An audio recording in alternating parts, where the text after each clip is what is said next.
서울역에서 오전 9시 기차 타고 11시 20분 부산역 도착했고요. 떠날 땐 각자 떠나고 부산역에서 딸과 만나서 부산역 근처에서 돼지국밥과 밀면으로 점심부터 먹고 밀면파인 딸내미 의견 따라 왔는데 밀면은 맛있으나 국밥은 쏘쏘네요. 딸내미 픽 디저트까지 먹고 부산역 5번 출구 앞 짐캐리에 캐리어 맡기고 깡통시장 이동해 떡볶이랑 물떡도 먹어주고 저녁엔 숙소 근처에서 수제 맥주에 피쉬앤칩스 먹었는데 친절하고 맛있어서 추천합니다. 점심 먹고 잠깐 산책 겸 들린 보수동 책방 골목에서 특별한 경험을 했어요. 꽃차와 함께 2명 7,000원에 동화책을 읽고 갈 수 있는데요. 따뜻한 꽃차와 함께 주인분께서 직접 우리에게 어울리는 동화책을 서너 권 골라주세요. 우선 딸부터 동화책을 골라주시고 책을 고른 이유 등도 설명해 주신답니다.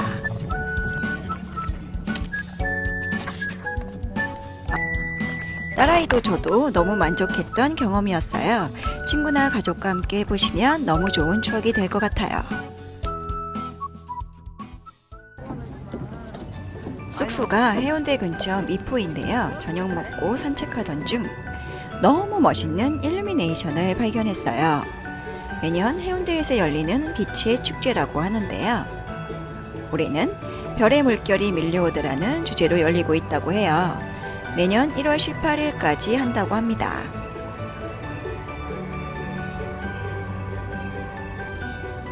이제까지 본 일루미네이션 중 손에 꼽을 정도로 너무 멋있더라고요. 이 기간에 부산 가신다면 놓치지 마시고 꼭 보고 오세요. 첫날은 미포 해변열차 정거장에서 도보 5분 거리에 있는 호텔 휘겔리에서 묵었어요. 원래는 혼자 오려다 일정이 바뀌어 딸이 합류하게 되어 같은 호텔에 트윈베드로 바꿨는데요. 아고다 예약 가격이 3만원 밖에 안 했답니다. 이 정도 넓이에 3만원 밖에 안 하다니 정말 놀랍지 않나요? 화장실도 아주 넓고 깨끗해요. 위치도 주변에 맛집이 모여있지만 조용해 꿀잠 보장입니다. 오늘 숙소를 옮길 예정이라 일단 프론트에 짐을 맡기고 짐캐리에서 이동할 호텔로 옮겨주는 서비스를 신청했어요. 호텔 옮길 때 짐이 이미 옮겨져 있어서 아주 편리하답니다. 저는 오늘 혼자 해변열차를 타고 미포항을 출발하여 송정해변까지 갈 예정인데요. 딸과 함께 왔지만 각자 하루를 보내고 저녁에 송정해변에서 만날 예정이에요. 취향이 다른 20대 딸과 여행하는 또 다른 방법이랍니다. 호텔에서 미포항까지는 도보 10분도 걸리지 않아요. 9시 40분 미포 정거장 도착했어요. 오전 10시에 첫 차가 미포항에서 출발해서 청사포를 거쳐 송정해변까지 가는 코스인데요. 미포에서 송정까지 약 4.8km 구간으로 25분 정도 걸린다고 하네요. 탐수권은 1회, 2회 모든 역으로 나누어져 있어요. 저는 해변열차 전 구간 하차할 수 있는 16,000원으로 샀는데요. 굳이 그럴 필요가 없더라고요. 구간이 도보로 충분히 다닐만 해서 1회나 2회 하차 탑승권만으로도 충분하실 것 같네요. 바다를 바라보며 갈 수 있도록 창가 쪽으로 배치가 놓여 있어요. 출발하자마자 달맞이 터널에 정차했습니다. 이 터널을 지나 오른쪽으로 끝없이 펼쳐진 바다를 옆에 두고 걷기 좋은 데크길이 송정해변까지 연결되어 있어요. 각 정거장마다 열차 정차 시간을 붙여놓았으니 참고하시면 좋답니다. 저는 청사포까지 데크길로 걸어가 볼게요. 왼쪽 기찻길 위로 스카이 캡슐이 달리고 있었는데요. 전 혼자라 못하지만 2 이상이면 스카이 캡슐도 좋을 것 같아요. 미포 청사포 미포 이렇게만 가고 2명에 4만원이라고 하는데요. 조금 비싸긴 하지만 오붓하게 바다를 즐길 수 있을 것 같네요. 달맞이 터널에서 10분 정도 걸어 10시 20분쯤 해월 전망대에 도착했어요. 해월 전망대는 작년에 공식 개방된 전망대라고 하네요. 사방이 탁 트인 스카이워크에서 동해바다를 조망할 수 있는 아주 멋있는 전망대입니다만 전망대 중간에 바닥이 유리로 되어 있어서 건너가는데 정말 아찔했답니다.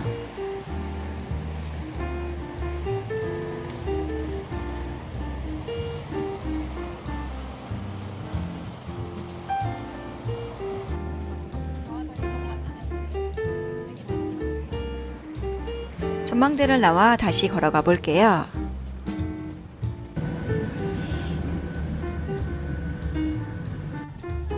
청사포에 가기 전 몽돌해변에 도착했어요.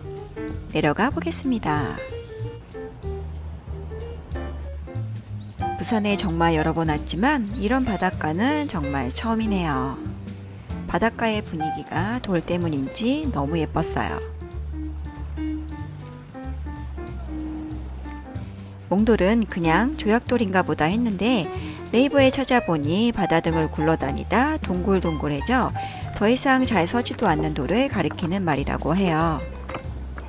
돌들이 정말 너무 울퉁불퉁해서 걷다가 발목 부러지는 줄 알았습니다.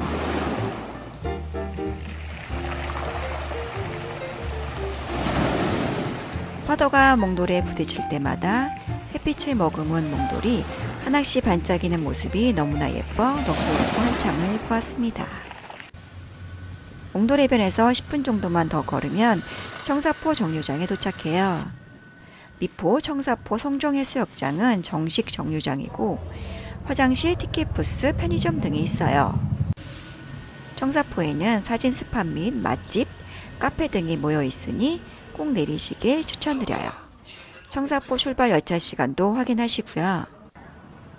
지금은 오전 11시, 바로 여기가 유명한 포토스팟이라고 해요. 많은 분들이 신호등 바뀔 때마다 인증샷 찍느라 바쁘시더라고요. 하지만 전 배가 너무 고프니 밥부터 먹을게요. 청사포에서 도보 10분 거리에 있는 곳인데요. 밥이 먹고 싶어서 찾은 건강식당입니다. 하루에 100그릇만 파는 곳이라고 하네요. 조기구이 보리밥 정식을 시켰어요. 혼자 먹어도 되나 싶을 정도로 과분하게 푸짐한 한상이 차려졌어요. 10가지가 넘는 나물과 함께 보리밥을 비벼 아주 맛있게 먹었습니다. 조기구이와 반찬 하나하나가 정말 모두 맛있었어요. 밥을 먹었으니 이제 본격적으로 청사포를 둘러보도록 할게요. 청사포 정류장만 사람들로 붐비고 조금만 아래로 내려가면 아주 한적하게 산책하기 좋은 바닷가가 나와요. 등대 모양의 감성 터지는 버스 정류장을 지나 봄날 햇살 같은 따스한 햇살을 맞으며 바닷가를 거닐어 봅니다. 부산은 정말 자주 왔지만 이렇게 한적한 바닷가는 처음인 것 같네요.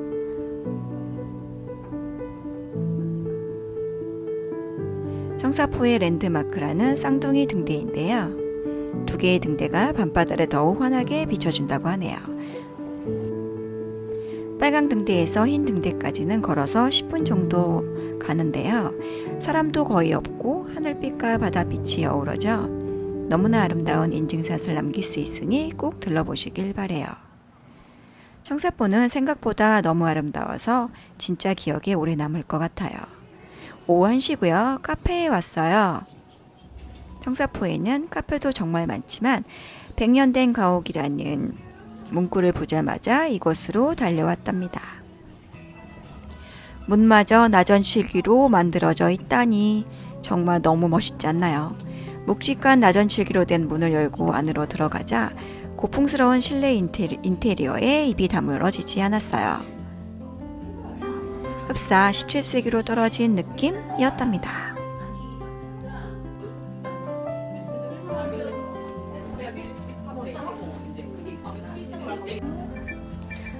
홀린 듯 카페 둘러보고 주문하러 왔어요. 유명 카페인 만큼 가격은 좀 비싼 것 같네요. 할매 미숫가루 시켰고요. 하지만 가격만큼 이쁘고 양도 많아서 만족합니다.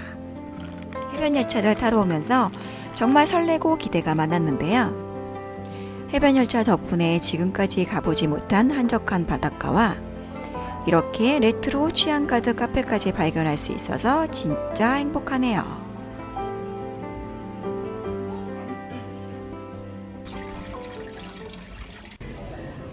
오후 2시 8분 청사포 출발 열차를 타러 정거장에 다시 왔어요. 처음 정거장에선 선착순으로 앉지만 그 다음엔 그냥 서서 가셔야 합니다. 정거장 사이가 워낙 짧아서 전혀 상관없지만 사람이 정말 많아요. 다음 정류장인 다이돌 전망대까지 5분도 안 걸려 도착했고요. 해월 전망대에 이어 두 번째 전망대라 감흥은 덜했으나 파란색 전망대는 꽤 웅장하니 멋있었어요. 그런데 외국인 관광객들이 정말 너무 많았어요. 유리로 된 바닥도 너무 무서워서 후딱 보고 이동했습니다.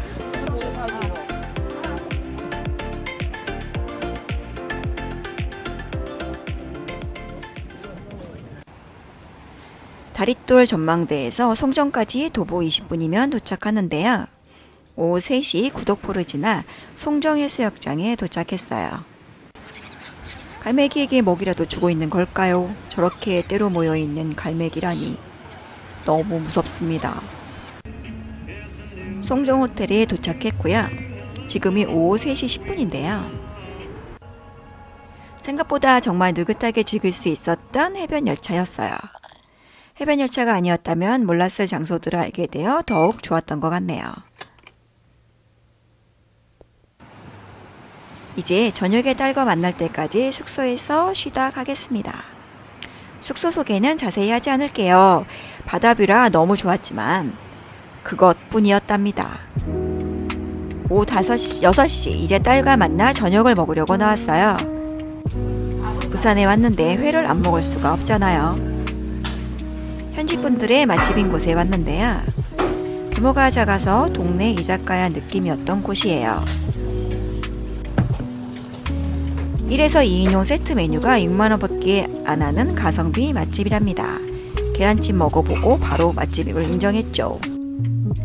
회와 그 옆에 문어 숙회, 전복, 해삼에 싱싱한 굴까지. 양은 많지 않았지만 다양하게 먹을 수 있어 좋았어요. 메인인 회도 정말 쫄깃하니 맛있었지만 이 집은 스키다시가 정말 알찼어요. 영상엔 없지만 매운탕까지 나온답니다.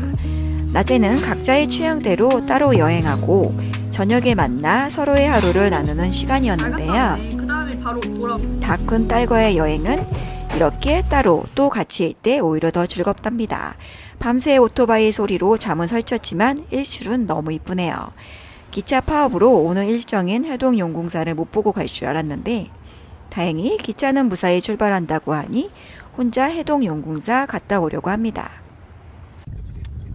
송정해수욕장에 묵은 이유가 여기를 꼭 가고 싶어서인데요. 택시로 10분 거리예요. 택시에서 내려 5분 정도만 걸어가면 용궁사 입구에 도착해요. 저는 여행 가면 사찰은 꼭 들르는 편인데요. 부산에 바다 앞에 사찰이 있다고 해서 정말 너무 와보고 싶었답니다. 해동용궁사는 고려시대에 세워진 사찰로 한국에서 가장 아름다운 사찰 중 하나라고 해요. 입구에서부터 가슴이 두근두근합니다.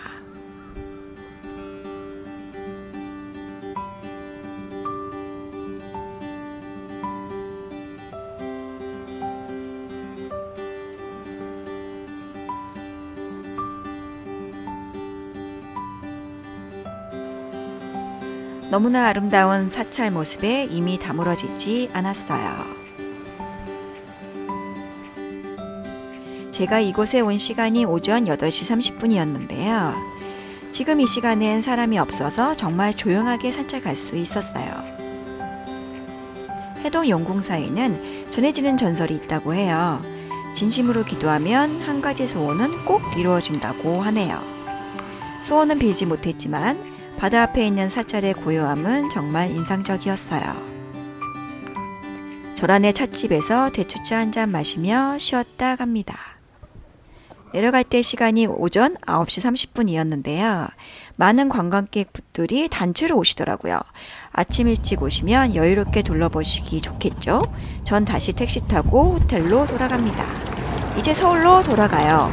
송정역까지 도보 20분 정도 걸리고요. 부산역까진 1시간 정도 전철 타고 이동하면 됩니다. 딸과 함께 또 따로 보낸 연말 부산 여행. 각자의 속도로 즐기니 오히려 더 편안했던 시간이었어요. 여행이 늘 쉽지만은 않다면 이런 방식도 한번 생각해 보세요. 부산 여행이 좋으셨다면 좋아요와 구독 부탁드려요. 다음 여행에서 또 만나요. 안녕.